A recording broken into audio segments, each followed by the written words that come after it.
Hello, everyone. My name is Chloe. Welcome to the Booktube Chicks Book Club discussion. Tonight we're going to be discussing "Worth Fighting For" by Jessie Q. Sutanto, which was our March book club pick. As per usual, I'm here with my amazing host Kathleen. And if you've never done one of our live shows before, basically the way it's going to work is for the first 5-ish minutes, we are going to introduce ourselves and do a quick spoiler-free discussion on just our general thoughts of the book and our rating. And then we're going to go into spoilers for the next 20 minutes or so after that. So, Kat, if you want to go ahead and start. Yes. I was excited for this book because it's a Mulan retelling, and that's one of my favorite Disney movies. The thing is with retellings, even if it's a very loosely based retellings, it comes with the expectations, and it comes with the expectation that you're going to try to stay true to the at least the very basis of what um the original story was. And this did try that, but it definitely did not live up to those expectations. This entire series, I know it's a different series, but it's written by different authors, and I have read like a few of them, always for the book clubs, but and some have been a hit and others have been a miss. This was in the middle. I did rate it 3 stars. I just felt like what made the original story so special and so good and so beloved wasn't like the author tried. And I do like the liberties that he took with with the book and with the story, and he tried to make it his own and incorporate, the magic that was the original the Disney Mulan story into his book. I personally did not feel the magic. I felt if it just felt bland, like the story. So I rated it 3 stars. It was fun. There were fun moments, and I liked the whole family dynamic that was huge in the original Mulan retelling. No, Mulan did what she did because of her love for her family. Same thing here. I did like that. I just Everything else just felt bland and it felt short for me. So, I rated this book 4 stars. I have read all the other books in this series by all the various authors. Um, where was I going with that? I've also read some other books by this author as well. She does write a variety of different genres. So I've read her mysteries as well as her contemporaries and her romances. Um, Overall, I was entertained and I enjoyed it. So I gave it 4 stars. I am the type of person who tries to find like the connections between the original source material, so in this case, the Disney movie, and make the comparisons here. And while I do feel like we had some of that, it also was kind of light, unless there are connections that I just didn't place. And we'll talk more about that in the spoiler discussion. But overall, I enjoyed it. Um, I think I've given everyone in this series either a 4 or a 5. And it seems like this one is going to be the last one. There hasn't been any news of another one, and this one came out almost a year ago. So it seems like we're ending with Mulan for now. And maybe we'll see if Disney decides to release a new one in the future. So let's go ahead and get into spoilers.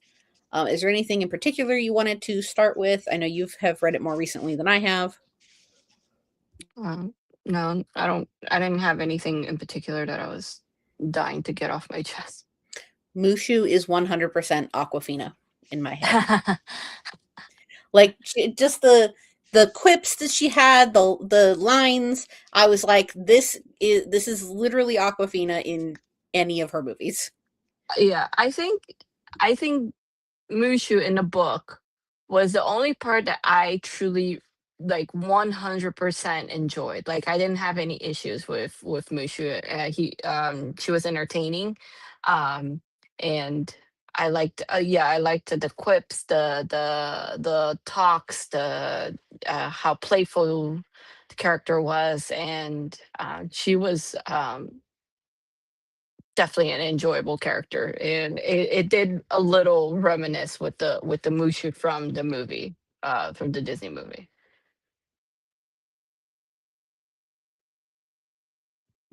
I actually took a screenshot of a line that she said in the book. I don't know what chapter this was, but for me it was 44% into the book. And um it was when Mulan was chopping wood outside, and it was when Shang said you were out here chopping wood, I thought he meant you were taking a dump. Why would chopping wood mean taking a dump? I don't know. I ain't judging. I remember that scene. I was just like, I also what want to know, the what hell? does chopping wood have anything to Right? I was like, what does that have to do with taking a dump? Oh my god, it's so There funny. was some great one-liners from Mushu in this book, but yeah, I remember that. She was definitely my favorite character because I feel like she also kind of had the she had the kind of like challenge that I feel like a lot of people now, especially like people my age and younger, have of what am I going to do with my life? Yeah. Especially like I have a degree that I don't use, but like I have a good job, but things like that, it's just like you feel like what are you going to do? Like I'm lost, I don't really know where I belong. Uh, yeah, and it does play a little into the part, or into um Mushu in the movie, because he wanted to be more. He wanted to be a guardian, and then he was I don't know what he was downgraded to when he was it, to be like a babysitter for Mulan when she went on her adventure. But that was his thing. He always wanted more, and I really liked that we saw a little bit of that. And it wasn't just that Mushu wanted more, it was that other people saw the potential in Mushu for her to be more, especially in the book. In the end, they wanted her to be like a party planner or an event coordinator, whatever it was, because they saw how good she was at it, and as opposed to what she was doing before. But yeah, I like that part of Mushu. Okay, so I have a question now that's Mulan related but not related to this book. I didn't realize that this was like a hot topic, but do you like the movie Mulan 2? I I saw I saw it like once, so I don't remember the details, but I remember not being very impressed, but I don't hate it. I don't remember hating it. But I also don't remember. It's been a very long time. I liked it. It has also been a long time for me, but I really liked it, and I feel like I'm the type of person that actually does like a lot of the sequels to the Disney classics. Like I love Little Mermaid 2, I love Cinderella 3. Like I Yeah, I love agree. those sequels. One that's a huge topic in these sequels is Pocahontas. I actually like Pocahontas too, I like versus that the too. original Pocahontas. um, but yeah, I agree. I don't remember not liking it. I remember it was entertaining. It was funny. It was fine. So Um I for this modern twist, I wasn't really sure what to expect. Because I knew it had something to do with a ranch, but it's been long enough that I didn't remember how it was related to a ranch. But I actually liked that it wasn't like full on ranch. It was more like yeah, finance bros. yeah. I remember you mentioning something like that, but I was like, I don't see the ranch being such a huge part of the story at Mhm. all. Which I mean, it did kind of like I feel like it was more relevant for the first half of the book, whereas the second half we're exploring more of Mulan and Shang's relationship. Yeah. I do feel like, the story of Mulan is always more like leaning towards women empowerment. Hmm. Um, in this book, I feel like the book leaned very heavily on that, and that's good. Yeah. especially towards the ending where they're saying this Wu-Tang, I forgot the name of the company, Wu-Tang, the brewery company, the winery. They're very misogynistic. So and then they did this whole thing about women empowerment and them being a sponsor. Um, that was uh, I feel like Mulan, yes, Mulan in its face value was very woman empowerment, her wanting to help out her family, but she wasn't necessarily able to because she was a woman. And then in the end, her, receiving that recognition from the emperor and everybody bowing to her, blah blah blah. I felt like the woman empower was there, but it wasn't so much in your face. And I feel like this book put that too much in your face. What did you think about that? I felt that it was very the modern twist was very relevant to today's society, I feel like, with women empowerment, essentially, because I mean, I don't work in finance, I don't know. You work in accounting, I don't know if it's the same, but it definitely did put her in a position of power, granted in a family owned company, but in something that I guess stereotypically is a male dominated field. And I was thinking also, it's not just necessarily the field. Yes, I don't see it so much in my work, but there is definitely a disparage between how males and females are treated in the finance world. But I also feel like it's because her family is also Asian. And I don't want to Mhm, say that all Asia is a huge, huge place. It's a huge continent. There are, but for the most part, it is very male dominated. It is a patriarchal society in every mhm, part of yeah, Asia, whether you're in the east or the west or whatever middle. It's very patriarchal, and there are the stereotypes against women. And so I think also it's not just necessarily the job, the field that they're in, but it's also the family dynamic, the culture that they're coming from, because both sides are from East Asian descent. So and we do follow some of that with the relationship between Shang and his mother, yeah. because he likes to take care of her, and she has like arthritis in her hands, so she can't do as many of the things that that traditionally a woman would do compared And to. wasn't it was the aunt? It wasn't his mom, right? Who came up with the idea of the way they brew their wine, their whiskey. It was his mom, Okay, um, that came up with it, but I think, yeah, yeah, she they call her auntie, so, or Mulan yeah. does. And then it was her idea. It was essentially her but because of how she grew up in their culture, it was more. Um, she had to take a step back and let the man take Mhm. the main seat. So Yeah.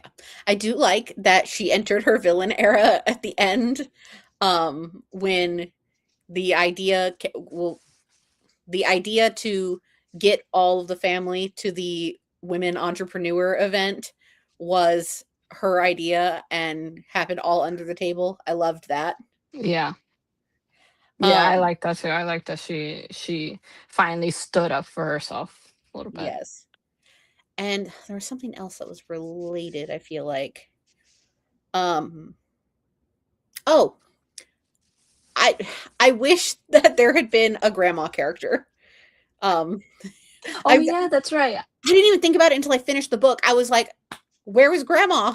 She was so funny. And yeah, at the end, especially she was like, "Can you stay forever?" I was like, "Where's Exactly. the funny grandma who's like who obviously needs a man in her life because." And that actually like kind of works into the point of finding the connections, because I was thinking about it when I was writing my notes, and it's been more than a week since I've read the book at this point. So we're okay. So the friends from the army in the original one, whose names I can't remember, Yao. Uh-huh. something, and maybe Poe. Um, where were they reflected? Were they supposed to be reflected in the family, or are they just not reflected at all? Because I wasn't getting that. That's actually a good question. I don't think that if they were reflected in the family, it was very subtle because you Mhm. had I don't remember their names either. You had the big guy who loved to eat. I don't think I saw a character who just loved to eat, who was this big teddy bear and loved to eat. Then there was the one that was try to act tough, the short guy that would try to act tough. I didn't see that much in anybody, or the other guy who was skinny and Yeah. but anyways, yeah, I don't think I saw that in any of the characters in the book. Mhm. Yeah, I agree. Which, I mean, I get it. You can't have everything crossover. Some connections that I did make um, were obviously she did the we're gonna call it stolen identity, I guess, for her father to be able to close the deal. Except he was aware, but he wasn't aware, if that makes sense. Mhm. Um, and then the outdoor shower scene, I'm equating that to when she was in the lake in the Mhm. movie.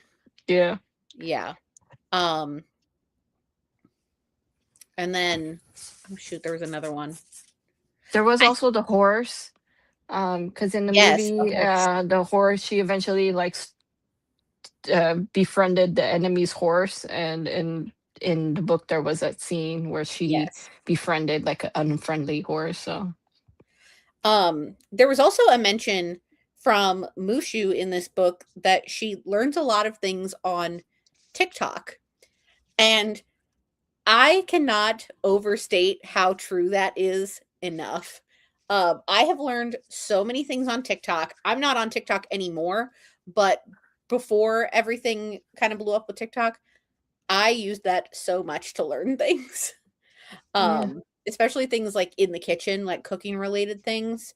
Um, I definitely agree with that, and I love how, um, Mulan learned how to shear a sheep from TikTok, because I feel like that, like, for me, like, I learned how to make mayonnaise on TikTok, but shearing a sheep is a whole other business, and you're dealing with another living creature that is probably huge, so it's like that's a whole other beast, and I love that she learned how to do it and was actually doing a good job before what's his name, like, ruined it. Yeah. Yeah, I agree. But that's just, like, I think it's funny that authors are really starting to push, like, the social media aspect on their books because it is a huge part of modern society, so Mhm. Yeah, and, I've heard some authors talk about it, like, does it date their books? Like Twitter, for example. Twitter is not a thing anymore, and right. seeing it mentioned in books, like, could definitely date them. Yeah. Alright. That's why I think it's good if authors create, like a different name for their social Yes, media. like in So Variation. mhm. With, Seconds was, like, their Twitter or Instagram. Yeah, yeah, yeah. Mhm. Mhm. I even noticed that in, like, my own writing, but mine, I when I was working on something, like, last week, it's not so much with social media as it is with, like, stores and, like, physical places. So I realized in what I was working on that I had mentioned Target a handful of times, and I was like, "No, I hate Target now, so absolutely not." And then I have to find some other way to make it work. Oh, yeah. So, is there anything else we want to talk about this book? Anything in particular? I only have a handful of notes that I've already kind of steamrolled through. Uh, were you surprised that I mean, I feel like it was a huge plot point, but it wasn't like I feel like it didn't have the big fanfare that I was expecting. The guy, James, who betrayed his own family by trying to sell the company to another company who's gonna sell it for parts, and he did this all because he didn't want to work in the company. I'm like, I He pissed me off so much. He did, and I was just like, I feel like, I mean, I get it. His family was pressuring him to take over the company, and he had other aspirations for his life. I totally get that, but I was like, I feel like that's a huge, like, what do you, I feel like that's a huge thing to do against your family, all because you want to do something else. Just, I Mhm. mean, just walk away if anything. But Well, I love what one of the aunties said was that so he wanted to be a writer. right, And she's like, "Well, what are you doing to become a writer? Are you writing after work? Are you writing during this time? Are you making the time?" And he's like, "Well, I have this and this that I like to do." Okay, then you must obviously not want it that much. You need to make the time. yeah. Ugh, But yeah, that's besides that, that was it that I wanted to mention. okay. All right. Well, um overall I really enjoyed the book.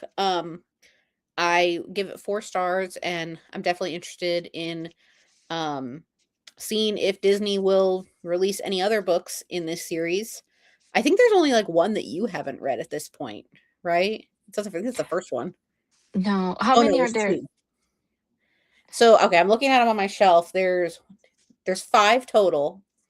I know that you read By the Book, which is the Beauty and the Beast one, because we did it for this. And we did the Tangled one. Tangled Up in You for a separate book club, and then we just did this one. So I think Yeah. the only ones you still have to read are If the Shoe Fits, which is a Cinderella one, and Kiss the Girl, the Little Mermaid one. And I I read mean, Kiss the Girl when we were on our retreat. I mean, there's so many that Disney can still do. So I'm Right? sure they should. They could. Especially with excuse me. The what is it? The Princess and the Frog, is that one that they've done yet? No, not for this So series. yeah. There's another series that Disney publishes called The Twisted Tales. They do so many niche ones. I'm looking at that series on my shelf too, and I don't even have all of them up there. But they've gone like super niche with that because I think there's like one that's based off of Up that's coming out. Oh. Um, there's a Robin Hood one. There's some in that series that are only exclusive to like the UK and like New Zealand and Australia. And then there's like the US printed ones. But like Hmm. I feel like they could go so hard with this series, especially if they're looking to do modern day like if we're sticking with just princesses and they're looking to do modern day rom-coms, like there's so many more they could do. Yeah. Yes, Absolutely. I I think support one this. that would be good to do is I think her name is Merida from Oh yeah, Merida. Merida. Yes. Yeah, Uh Brave, yes, Princess and the Brave, Frog. exactly. I think she would be a great one to do because she was so against, the matches at the Yes. beginning of her movie. Princess and the Frog, Sleeping Beauty, Snow White. Like there's still so many like classic ones they haven't done. Mhm. Disney, I'm gonna need you guys to get on this. Find the authors. They'll do it, I'm sure. So yeah. Anyway, you want to say your final thoughts? Yeah, so I enjoyed the book.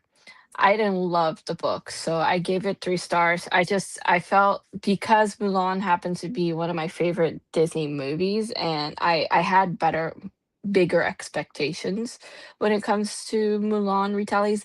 And I know that it's supposed to be very loosely based on Mulan, the very basic idea of Mulan, but still you do when you go into these Mulan retellies, you kind of build up these expectations in your head, and you want to be able to re-experience that magic from the original Disney movie. And I just feel like that was something that I didn't get.